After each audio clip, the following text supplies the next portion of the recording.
Evangelio de nuestro Señor Jesucristo según San Lucas. Gloria a ti, Señor.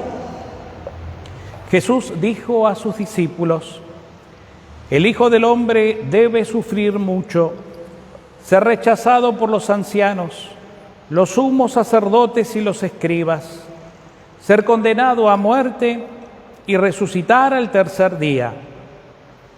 Después dijo a todos: el que quiera venir detrás de mí, que renuncie a sí mismo, que cargue con su cruz cada día y me siga. Porque el que quiera salvar su vida la perderá, y el que pierda su vida por mí la salvará. ¿De qué le servirá al hombre ganar el mundo entero si se pierde o se arruina a sí mismo? Palabra del Señor. Gloria a ti, Señor Jesús. Tomamos asiento, hermanos.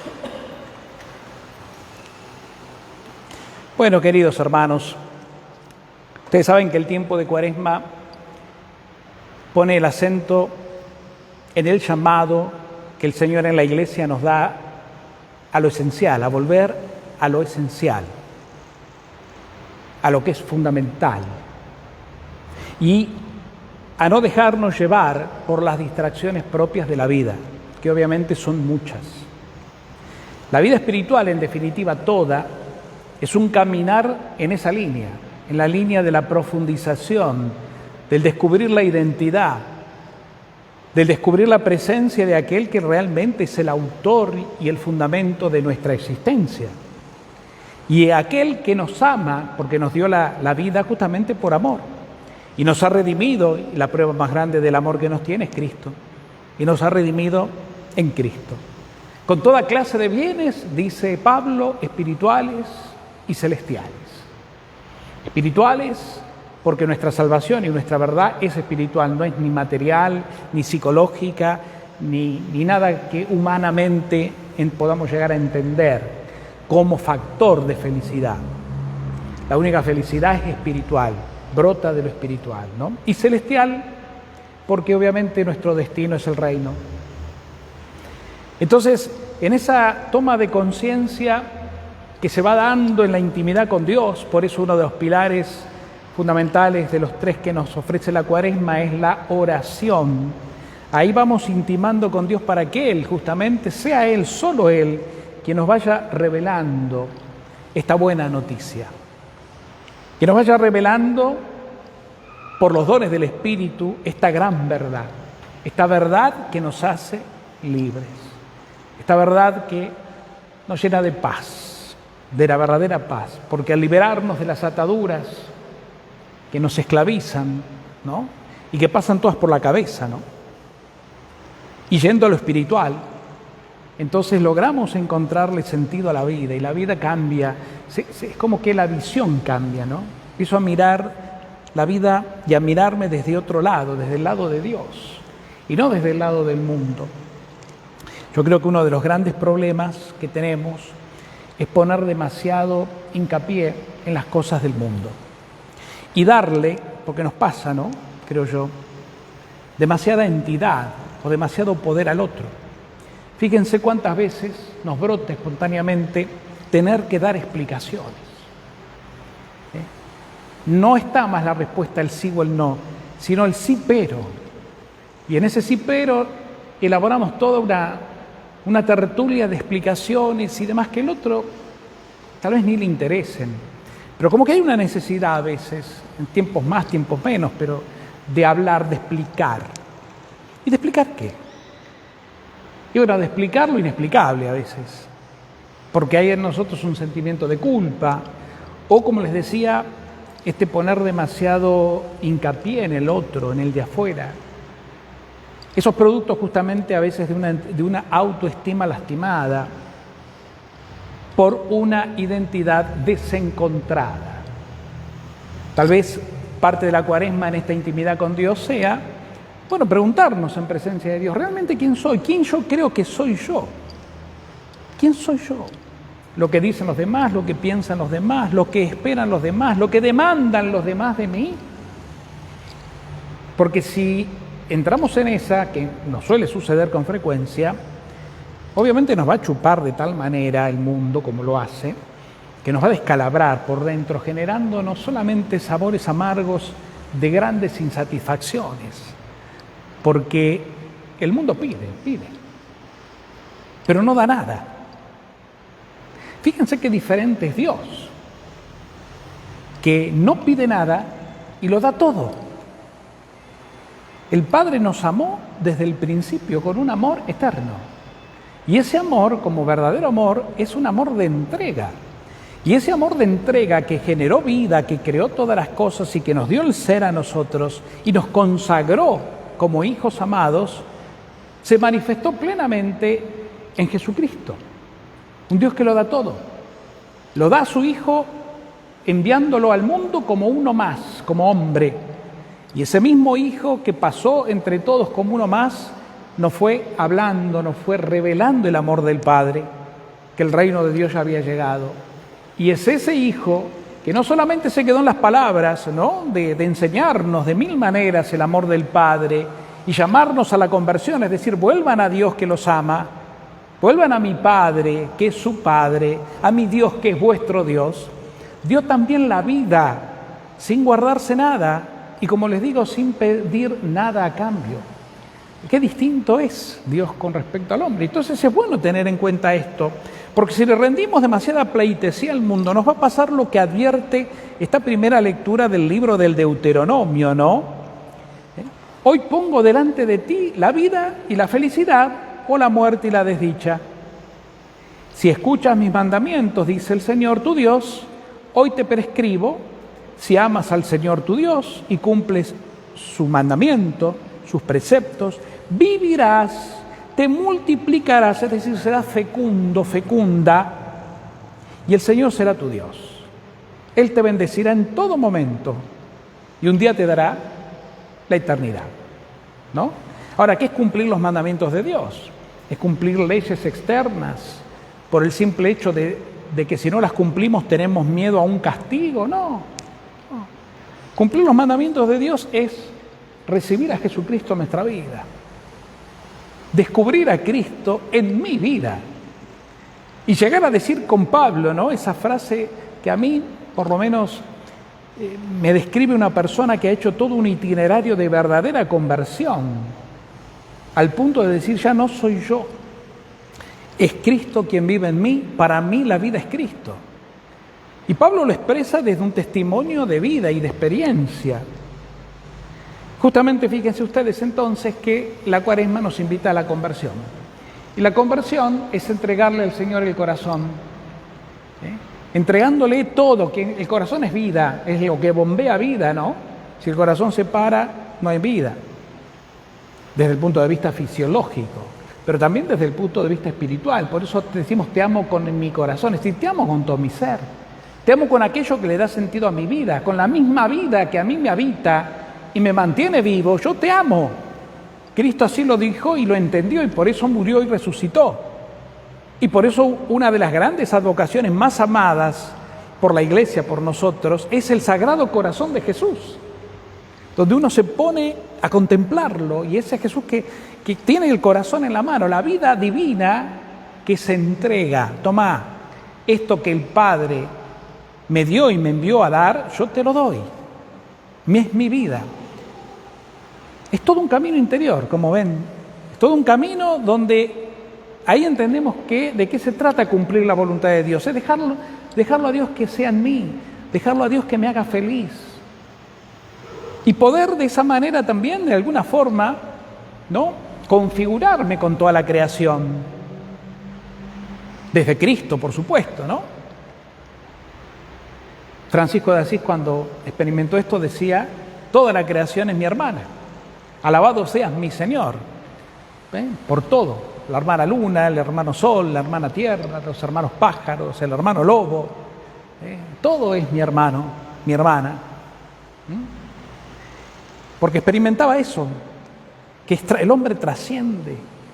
Entonces, si somos trascendentes por naturaleza, si el amor de Dios nos habita y estamos configurados en Él como la esencia de nuestra existencia, no dejemos que nada de afuera nos venga a perturbar. Pidámosle al Señor la gracia, Señor, obra en mí, porque ciertamente que solos no podemos, ¿no? Estamos tan programados, nuestra cabeza está tan programada desde que mamá nos dio a luz y tal vez antes, ya venimos con un chip terrenal y la educación y los mandatos y un montón de experiencias que tenemos que terminaron a veces abriendo heridas que todavía aún no han sanado. Bueno, paciencia, porque es parte del vivir en este mundo así y es parte también de la imperfección natural del hombre, ¿no? Pero bueno, lo dejo a Dios que es perfecto, que me perfeccione en su misericordia. Y por eso tengo esperanza de que mi vida está siendo sanada, liberada por Él. Porque la sangre de Cristo, esa sangre que se derramó una vez en la cruz y se vuelve a derramar en cada altar eucarístico, esa sangre tiene poder para deshacer todo lo malo que hay en mi ser. Y lo creo por la fe, no por la razón. Lo creo. En este tiempo de Cuaresma, en donde se nos invita justamente también a intensificar nuestra oración, no tengan miedo a orar y orar con el corazón. Ponernos en presencia del Señor en ese momento sagrado del día, como lo estamos haciendo ahora en la Eucaristía, pero también en ese momento que en casa o en algún lugar lo podemos hacer, sumergiéndonos en el silencio, en la intimidad, para estar con Él. No tengamos miedo a eso. Y no tengamos miedo a la cabeza inclusive. Porque la cabeza no va a parar, está en otra sintonía. Muchas veces cuando hablamos de esto y después en los grupos de oración contemplativa hacemos revisiones, muchos salen y casi todos con lo mismo. No pude rezar, Padre, no pude entrar en el silencio, me venían pensamientos de todos lados, mi cabeza no paraba. Bueno, ¿y cuál es el problema? Pues la cabeza no va a parar. La cabeza está, ya les digo, sintonizada con el mundo, con el ruido. Por eso mi oración contemplativa pasa por lo cordial. Yo creo, Señor, que ahora estoy con vos y este tiempo sagrado es para vos. Y me sumerjo en el silencio, aunque la loca de la casa siga haciendo ruido. Déjala. Por eso es hermoso, a mí me parece uno de los más gráficos ejemplos de la oración contemplativa es el mar. Uno está en la superficie y la superficie tiene las olas y el viento. Sucundum, ¿no? Que van y vienen, así que arremeten. Hay días que el mar está un poco más calmo, pero hay días que está embravecido y rompen las olas contra las rocas y se consume en la playa, ¿no? Pero en el fondo el mar tiene una profundidad que cuanto más profundo es, más calmo está. Donde está lo profundo, la realidad, si quieren, en el lecho marino. Bueno, la oración contemplativa es sumergirnos al corazón. Ir a lo profundo, aunque las olas estén locas y aunque los barquitos vayan y vengan, que serían los pensamientos que no paran. Entonces tiene que ser así. No te preocupes por la superficie, porque si no vas a terminar siendo una persona superficial. Y la persona superficial nunca tiene profundidad. Porque vive de la superficie, de lo que ve, de lo que escucha, de lo que mira, de lo que dicen. Ay, mirá, está hacia afuera. Vive distraído, que es una de las grandes trampas del demonio, ¿no? Distraernos con situaciones. Por eso no hay que consumir mucho mundanismo. Y ahí cada uno meta lo que quiera. Mundanismo es muy amplio. Todo lo que nos distrae y todo lo que nos genera inquietud, angustia, preocupación y nos quita de lo esencial es justamente mundanismo. Y de eso es de lo que hay que ayunar, ya que también uno de los pilares de la Cuaresma es el ayuno. No se trata de ayunar de comida, no. Eso es muy relativo, eso quedó para otra época que ya pasó. Ayunar realmente de lo que no te hace falta y que quién sabe consumís con demasiada frecuencia, ¿no? O en demasiada cantidad. De eso sí hay que ayunar. Y que es todo lo que nos viene de afuera. El mundanismo. Hermoso es este tiempo realmente en el cual el Señor nos invita, como en todos los tiempos realmente del año litúrgico, porque es la vida misma. Pero hermoso es este tiempo, ¿no? Donde el Señor nos llama a estar con Él, y que sea Él quien como maestro nos enseñe la verdad, siendo Él la verdad, el camino y la vida. Los discípulos, pobrecitos, uno escucha este evangelio de Lucas que hoy se nos presenta, no entendían nada, no entendieron nada, pobres muchachos, ¿no? Era comprensible, porque yo creo que nosotros en su lugar nos pasaría lo mismo. No entendían nada. Por eso, cuando Jesús habla del sufrimiento y por la entrega, y que su mesianismo va por ese lado, y no por el poder terrenal, mundano, humano, el que esperaban todos de Él, ellos no entienden nada. Un Mesías que vaya a sufrir, que vaya a ser rechazado, que vaya a ser condenado a muerte para después recién resucitar. Resurrección. No entendían. Por eso hasta dice en otra parte del Evangelio, temían hacerle preguntas. Claro, ¿con qué nos va a salir ahora? Si ya se despachó con esto, mejor callarse. Y seguían ellos despotricando y peleándose por los primeros lugares. Mundanismo puro. Mundanismo puro. No entendían nada.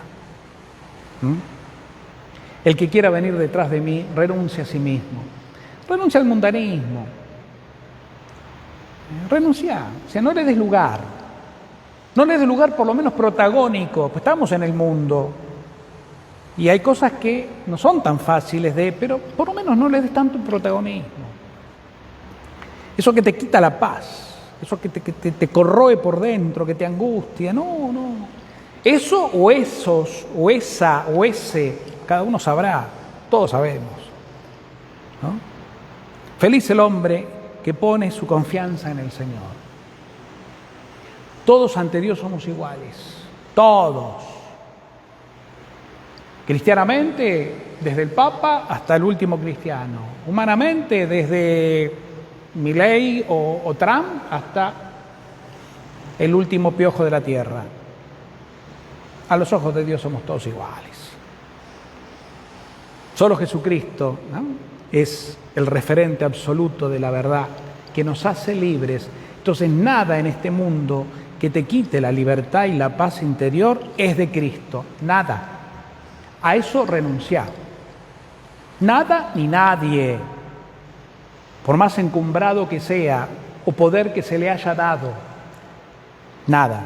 Porque si en definitiva tiene poder y ese poder no lo invierte en el servicio y en el amor, ese poder no tiene autoridad alguna sobre mí.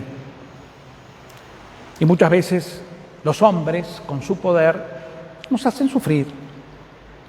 Nos hacen sufrir. Y actúan con injusticia haciendo abuso, uso y abuso del poder. Y bueno, entonces eso no puede venir de Dios. Y por eso uno tiene derecho, en conciencia ante Dios, a darle la espalda a esos poderosos mandatarios que te quieren quitar la paz. El Señor nos hace libres. Él es la libertad. Esto implica de nuestra parte ciertamente también, para no caer en confusiones, pero creo que todos nos entendemos, ¿no?, un gran espíritu de humildad, un gran espíritu de humildad, como el de Cristo, para que se haga su voluntad en nosotros, y no que el ego o el falso yo ocupe el protagonismo, porque ese también está entramado con lo mundano, no hay duda, viene de ahí, de eso se alimenta el falso yo, del mundo, de la mundanidad. En cambio el hombre nuevo, el hombre del Espíritu, Cristo en mí y yo en él, ese no. Ese se alimenta del espíritu del resucitado. En eso quédate. Yo creo que es el gran camino de la Cuaresma, es la mejor forma de poder prepararnos para vivir y revivir una Pascua que no solo se agota en un tiempo litúrgico o en un día determinado, sino que es una experiencia continua, que sí la Iglesia nos la pone en los tiempos de la Iglesia, en este año litúrgico, como para ponerle el acento. Pero fíjense que si nosotros le sacamos el jugo al año litúrgico, vemos que todo el año litúrgico converge en lo mismo. Tanto la preparación al nacimiento como la preparación a la Pascua, pasión, muerte y resurrección, convergen en un mismo destino, en un mismo fin, que es la liberación del hombre por Cristo, el hombre nuevo, llegar a experimentar la verdad, sé quién tenés que ser. Deja ser tu esencia, que brote y brota de adentro, no de afuera. Por eso los ayunos, y sí ponerle cierta disciplina espiritual, ¿no?, a todo lo que pueda llevarnos a la distracción. Cuando te das cuenta que estás distraído o que el enemigo se metió en tu cabeza y te saca la paz, bueno, ahí ponele un freno. Y no, yo quiero esto otro. Cuando me doy cuenta que estoy demasiado consumido y ahí mismo experimento en mí también los síntomas, ¿no?, de esas cosas terrenales que son, bueno, que la tristeza, que la preocupación excesiva, que la depresión, que la ansiedad, el hombre ansioso, ¿no? Hoy se vive mucha ansiedad en el mundo y que se manifiesta o pasa por muchas formas, ¿no? ¿Qué son los excesos? Por ejemplo, bueno, las preocupaciones en una dimensión demasiado alta, ¿no? Esto es bueno verlo y discernirlo desde esta óptica, porque ahí está la verdad, ahí está la verdad. Y yo creo que es el gran camino de la Cuaresma, que es un camino que implica muchos desafíos de amor. Dejarte amar no es fácil, dejarte amar no es fácil. Somos reticentes al amor, no creemos todavía que tenemos un Dios que nos ama con un amor eterno, no lo creemos, por eso somos reticentes. No podemos creer todavía, y es lógico que nuestra inteligencia no lo pueda entender desde ese lugar, porque es imposible, es un misterio. Pero le tenemos tanto miedo al misterio, que tanto me ames, que tanto me ames, que me ames como soy, que tanto me ames que hasta tu Hijo dio la vida por mí sin pedir nada a cambio. Señor, ¿es pues posible eso? Que me hayas redimido y yo ya tenga tu amor y el destino final de mi felicidad eterna ganada y asegurada por tu Hijo. ¿Es posible, Señor? Sí. A pesar de mí, sí. Claro que sí. Por eso nuestra salvación es gratuita. No depende de mí ni de mis méritos. No tengo mérito. Los méritos son de Cristo y a eso nos preparamos a contemplar en la Semana Mayor de la Fe. Entonces, todavía no lo terminamos de entender esto. Es lógico, insisto, porque es una experiencia del Espíritu Santo, que yo creo que también que es una de las claves en la oración pedirla. Señor, dame la experiencia. Te doy mi corazón para que vos lo formes, lo modeles, y que por los dones del mismo Espíritu me puedas hacer comprender, aún también por la cruz, por el dolor, porque no deja de ser el dolor un medio para purificarnos. Cristo lo vivió al extremo, ¿no? Y nuestros dolores unidos a los de Él son purificadores y son también enseñanzas. Los dolores. Por eso el Señor permite de alguna manera también la experiencia del dolor. Ese dolor inexplicable a veces. El duelo. Ese duelo, ese dolor que te cambió la vida y que ya no es la misma. Pero no le tengas miedo al amor. Déjate amar. Déjate amar. Amar por ese Dios que es fiel y que te ama con un amor verdadero y eterno, que no tiene vuelta atrás, que no tiene segundas intenciones, que carece de humanidades entendidas como humanidades egoísmos, de ninguna manera. Todo lo contrario. Así vivamos este tiempo de gracia. Y vayamos a ella, ciertamente, que lo entendió tan bien, por eso llena de gracia, ¿no?